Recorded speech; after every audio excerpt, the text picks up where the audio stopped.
il est trop beau ce sac. Tu vas te le commander? Ah, je sais pas, j'adore. Bah, je vais le demander au Père Noël. Bah, tant qu'à faire. Bah oui, bah bien sûr. Ça fera des économies comme ça. Ah, il est beau. Tu sais ce que tu vas demander, toi? Non, je sais pas encore. Mais moi, ça tombe bien parce que j'ai un Papa Noël et j'ai un chéri aussi. Ah, mais ça va te faire le double de cadeaux. Bon, Julia, je crois que tu as préparé des petites questions pour WAM. Oui, c'est vrai. Eh oui, ma communauté a réclamé des réponses de ma part. Je me suis donc dit, eh ben, ce sont mes invités qui vont me poser les questions, le temps de 5 questions. Ok? Donc là, tu te glisses dans la peau. De toi, Oui, aussi, Voilà. vas-y. Donc du coup, je me glisse dans la peau de de toi. moi, c'est ça. Très bien, donc aujourd'hui, c'est moi, mon cher Sam Dira, qui va un peu te sonder, un peu savoir vraiment qui tu es. Vas-y. Je vais donc te poser 5 questions auxquelles tu me répondras, je l'espère, le plus sincèrement possible. Toujours. Très bien, donc première question, et ça je pense que tout le monde se le pose, ça fait quel effet d'avoir tout comme ça la vie de tous les candidats dans ta tête, comme ça, de connaître tous les petits secrets des candidats, leurs petits secrets, leurs petites choses tabous, ça te fait quoi? Ah oui, tu veux dire, c'est-à-dire les petits secrets, les trucs que par exemple, genre quand on fait le maquillage ou tout Ben ça, qu'on- oui. on papote, on fait un petit peu de cancan, on me Ben raconte oui. ce qui s'est passé en off, tout ça, c'est ça? C'est ça. Écoute, ben, peut-être que je me rends pas compte que c'est une position privilégiée, mais je ne fais pas business de tout. Mais tu le sais, hein, Ouais. je fais pas business de tout ça parce que, j'estime qu'on ne peut pas faire business de quelque chose qui n'est pas filmé. Tu vois, sinon ça voudrait dire que je prendrais en traître les personnes avec lesquelles je collabore, en l'occurrence les personnalités, toi, tu vois, Bastien, un candidat, un acteur, un humoriste que je recevrais. Et je peux pas, tu vois. Ce que j'ai l'habitude de dire, et je pense que je te l'ai dit certainement la première fois qu'on s'est vu en entrevue pour une interview en toute intimité, j'ai forcément dû te dire que la seule chose qui sortirait, ce sera ce que tu diras face caméra. Bien sûr, c'est vrai. C'est Voilà. vrai. Et ça, je pense que depuis 3 ans et demi qu'on me connaît maintenant sur le web, en tout cas au travers de YouTube et de mes interviews, de ma chaîne YouTube, ben, je pense qu'il n'y a pas une personne qui pourrait dire, bah, tiens, ça m'a rapporté des trucs que j'ai C'est racontés. vrai. Ouais. C'est quelqu'un de confiance, ça, c'est Bah, c'est vrai. c'est comme quand, je sais pas, si ta meilleure amie ou ta meilleure amie ou ton meilleur ami te dit, bah voilà, je te raconte quelque chose, machin, tu vas pas aller dans la classe ou au travail, tu sais, en salle de réunion, faire, alors, elle m'a raconté que machin, nan, nan. Bah, ça se fait pas. Ça s'appelle avoir un minimum de confidentialité, de déontologie. C'est ça. Eh ben justement, j'enchaîne sur ma seconde question qui est, est-ce que c'était pour toi un choix volontaire dès le début, justement, de ne pas surfer sur des potins trash, sur des ITV intimes, voilà, trash vraiment, de faire voilà, quelque chose de sain, quelque chose de gentil, quelque chose vraiment d'intime, comme tu le dis. Bah, et j'aurais pas pu faire autrement en fait. Vraiment, pour être honnête, si je m'étais dit, tiens, je vais faire un concept d'interview dans lequel je vais clasher tout le monde, dans lequel je vais défoncer tout le monde, c'est pas moi, c'est pas ma personnalité, ce n'est pas mon éducation, c'est pas ma façon de me comporter dans mon intimité avec mes amis, tu vois, avec ma famille. Donc, j'aurais pas su faire ça. C'est pour ça que quand pendant longtemps, il y a eu, tu vois, ce truc, les 2 premières années surtout, Sam Dira, copie Jérém Star, oh mon Dieu, machin, nan, nan. Mais en fait, si j'avais copié Jérém Star, j'aurais fait un truc trash. Oui. Je me serais mis dans des chiottes ou dans une voiture cassée, tu vois. Non mais tu vois ce que je veux dire. C'est vrai. Ou dans une douche, ou dans une piscine, ou tiens, un jacuzzi. J'aurais dit, ben non, j'ai rajouté des bulles. Et ben non, mais oui. Et là, on aurait pu dire, Sam Dira a copié Jérém Star. C'est vrai. Mais là, en l'occurrence, quand il avait son activité, ce qu'on faisait était totalement différent, tu vois. Oui. Donc, non, je n'aurais pas pu faire autrement que ce que je fais là, parce que ça ne m'aurait pas ressemblé. Mais ça se voit, ça correspond à ton image comme ça, Tant mieux si ça se voit. de confiance surtout, vraiment. Ça, je Tant mieux, ça me fait plaisir. Du coup, par rapport aux ITV, toujours, qui contacte qui pour les ITV? Comment ça se prépare? Comment ça s'organise? Comment ça se passe? Eh bien, écoute, ça part un petit peu dans tous les sens. Il n'y a pas de règle. D'accord. Voilà, donc ça ne ménage pas mon stress, parce que tu sais que je suis un grand stressé de la Oui, vie. oui, oui. Et ça, c'est quelque chose qui m'angoisse, De toute façon, tout m'angoisse. Alors, qu'est-ce qui m'angoisse pas? Mais en gros, On se détend, ben oui, on se détend. pour répondre à ta question, c'est les deux. C'est parfois, même souvent, je reçois des coups de fil, des textos, on me dit bah tiens, il s'est passé ça, je suis dans tel programme, j'aimerais bien faire une interview pour qu'on puisse en parler.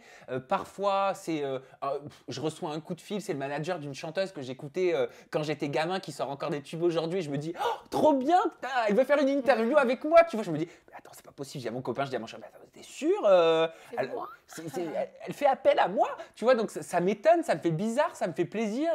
Parfois, souvent aussi, c'est moi, tu vois, je prends mon coup de fil, mon coup de fil. Je prends mon téléphone et je fais, bah voilà, j'ai vu que s'était passé ça sur les Andes, sur les Marseillais. Est-ce que tu as envie d'en parler? Moi, je pense qu'il faudrait faire quelque chose. Donc, j'essaie d'être, si tu veux, comment te dire? Il y a du conseil, il y a du service après-vente, il y a de la psychologie. C'est dans tous les sens. Ça part un petit peu dans tous les sens et j'espère que j'ai répondu à ta question. Oui. Au final, les deux. On a Ben oui, parce que non, mais on ne sait pas forcément tout ce qui se passe. Ouais. Mais tu sais, quand je vais enregistrer par exemple une interview avec une personnalité, une interview dans laquelle il y a des révélations ou autre, ben derrière, tu sais, tu te prends les coups de fil donc de la personne qui a fait l'interview. Et c'est normal qu'elle ait l'interview et qui se pose des questions, qui se dit ah, oui, depuis voilà, ben, ça me stresse, machin. Donc mon rôle est aussi, tu vois, d'être là avant, pendant, mais aussi après. Surtout même, j'ai envie de te dire après. C'est même très important. C'est vrai. Et pour en avoir. Pour l'avoir vécu, ma toute première ITV, lorsqu'elle était sortie, on s'était quand même mis au téléphone un peu pour savoir si le montage était assez réel. Ben oui, parce que c'est important pour moi de poser la question, de dire voilà, est-ce que ça t'a plu? Est-ce que ça a bien reflété ce qu'on a vécu? Est-ce que ça a bien reflété ce que tu as dit, le message que tu as voulu passer? Voilà. Merci. Ensuite, quand est-ce que tu pourras dire que tu te sens vraiment comme étant un homme accompli? Professionnellement ou personnellement? Dans ta vie. Dans ma vie? Ben on en parlait avec ton copain, avec Bastien. Il me posait la question, il me disait quel est ton rêve, hein? Je crois que c'était ça que tu aimerais atteindre. Je lui disais c'était le bonheur, parce que j'aimerais me sentir pleinement heureux. Alors après la question c'est est-ce qu'on peut être pleinement heureux? Toi ta question elle le rejoint, mais elle est quand même un peu différente. Ouais, à quel moment te sentiras-tu accompli, voilà, que professionnellement tu auras atteint le stade, s'il y a bien un stade qui pourrait te convenir, voilà, amoureusement, le moment où tu pourras dire là, je demande rien de plus, là je suis bien. Je pense que je suis un éternel insatisfait et que c'est pour ça que je suis en quête de bonheur et que quoi qu'il arrive, si je reprends tout ce qui s'est passé, si on prend l'exemple par exemple professionnel de YouTube où j'ai commencé il y a 3 ans et demi, les objectifs que j'avais il y a 3 ans et demi et que je m'étais dit si je les atteins dans 6 mois, c'est un rêve de réaliser, je serai le plus heureux du monde. Ces objectifs, ils ont été atteints.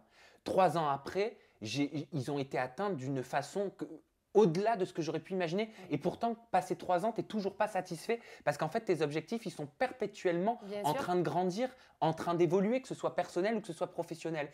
Alors, est-ce qu'on peut être un jour satisfait? Ça, du coup, là, ça soulève une autre question. Ça soulève une autre question, je ne sais pas. Après, je pense que ça dépend aussi de la personnalité. Et peut-être que je serai toujours un éternel insatisfait. Hein. Peut-être que je suis voué à ne jamais être pleinement heureux. Hein. Je sais, le mec est défaitiste. Oui, c'est ça. Du coup, je pense que je vais partir, je vais aller dormir parce que là, clairement… Non, parce que très honnêtement, pour moi, ce que je te dis là, c'est moteur. Parce que moi, c'est ça qui me fait avancer. Et je pense que je serais très malheureux si je ne fonctionnais pas comme ça. Ah oui, mais c'est sûr. Je m'ennuierais. Et du coup, dernière question. Donc celle-là, je ne l'ai pas notée parce que c'est vraiment une question sincère, tu vas comprendre. Est-ce que tu es conscient quand même que grâce à toi, grâce à tes ITV, tu nous permets vraiment de nous exprimer? Est-ce que tu sais que tu es vraiment quelqu'un sur qui on peut compter? Est-ce que tu réalises que voilà, pour nous, tu es une épaule, un soutien, que tu es vraiment une bonne personne, outre le côté télé, caméra, que voilà, tu es conscient que voilà, pour nous, tu es vraiment comme ça, un vrai soutien, que grâce à toi, vraiment, on peut s'exprimer. Une bêtise, hein. Dès que j'ai eu mon tournage, j'ai immédiatement passé à toi pour dire les choses que j'aurais à dire, je les dirai à Sam et tu pourras demander à mon chéri, je te promets. Ça m'a énormément apaisée et rassurée de me dire, grâce à Sam, je pourrai faire entendre ma parole et je sais qu'il le fera du mieux possible. Donc voilà, ce sont des remerciements et aussi voilà, es-tu conscient? Mais écoute, tu me touches beaucoup, vraiment. C'est sincère, voilà, je voulais vraiment que tu le saches. Vraiment, parce que ce n'est pas des retours dans ce milieu et dans ce métier qu'on a forcément quotidiennement. On t'appelle plus quand il y a des soucis, tu vois, ou quand il y a des problèmes. Mais c'est normal, ce n'est pas une critique, c'est normal. On est des êtres humains, on est tous comme ça. Mais ça me fait plaisir. Ça me fait plaisir parce que c'est important pour moi d'essayer de faire les choses bien. En tout cas, ce qui est bien, mon bien à moi, tu vois. Et j'aurais pu, peut-être dans mes débuts, j'ai fait des bêtises, tu vois, comme tout le monde, mais j'aurais pu peut-être pas mal tourner, mais aller sur une piste moins bienveillante parce qu'on croit, quand on commence souvent, surtout dans ce milieu-là, des médias, on pense que c'est en clashant, en attaquant, tu sais, en étant un peu agressif parce que, oui, malheureusement, je vais te dire, c'est l'exemple qu'on a autour de nous. On pense que c'est comme ça qu'on va réussir et qu'on va faire du buzz. Mais ça, c'est du buzz de ce que j'appelle vraiment à court terme. Oui. Tu vois, moi, ces gens qui font tout ça, j'aimerais bien les voir dans plusieurs années, j'aimerais bien les voir dans plusieurs mois. C'est très bien de faire du buzz sur l'instant T, mais moi, c'est pas ça qui me comble. Ce qui me comble, c'est de me dire que je fais quelque chose de périn sur le long terme, que je tisse des liens. Et tu vois, regarde ce lien qu'on a tissé, je ne te connaissais pas il y a encore un an et demi. Vrai, ouais. Et tu as confiance en moi, j'ai confiance en toi. Je viens ici enregistrer cette interview avec toi, avec Bastien et avec plein d'autres personnalités. Et ça me fait plaisir, tu vois, parce que je me dis, on a ce rapport de confiance qui est de plus en plus rare dans ce milieu-là. C'est vrai. Et je trouve que c'est important. Oui. Voilà. Et ça, c'est cher à mon cœur, à mes yeux. Et ça me touche beaucoup que tu m'en parles. Et c'est sincère et vraiment, heureusement que tu es là. Voilà. Et merci. Pour résumer tout ça. Et heureusement que tu es là, toi aussi. C'est C'est une bouffée d'oxygène pour moi aussi. Avec Et plaisir. que vous soyez là aussi, parce que tous les abonnés, que ce soit les tiens, les miens, ma communauté sur YouTube qui est grandissante, on est plus d'1 million 100 000, c'est énorme, tu vois. Je réalise même pas, il faut que je me pince. Voilà, c'est aussi grâce à vous, parce que ça prouve qu'il y a plus d'1 million de personnes qui ont une démarche bienveillante. C'est ça. Voilà, merci Julia. Merci à toi d'avoir répondu à mes questions. Voilà, je te laisse faire une petite conclusion pour souhaiter de belles fêtes de Noël, étant donné que c'est toi l'intervieweuse. Les amis, du coup, après cette ITV pleine d'émotions, je vous souhaite à tous de très très bonnes fêtes de Noël et je vous envoie mes meilleurs vœux. Je vous embrasse très fort. Bonne fête, bye bye.